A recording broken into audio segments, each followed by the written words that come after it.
cute kitty. Not so cute lavatory trap.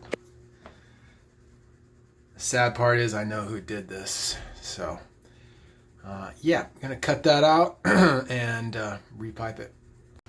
So I'm gonna have to cut this back because there is a very large gap between the tailpiece and the trap. So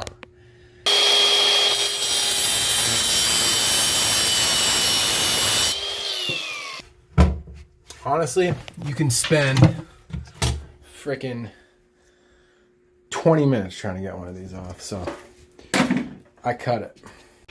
So I can't get the Sawzall in there, so what a waste of time. I had to pull it out anyway. So now I have access to cut that, so had to do it. Always a nice clean cut. All right. Got that installed.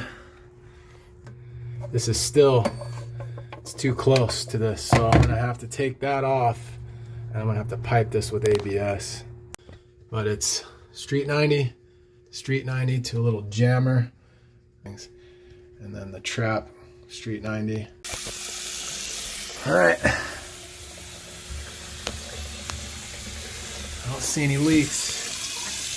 Fill it and dump it. All right.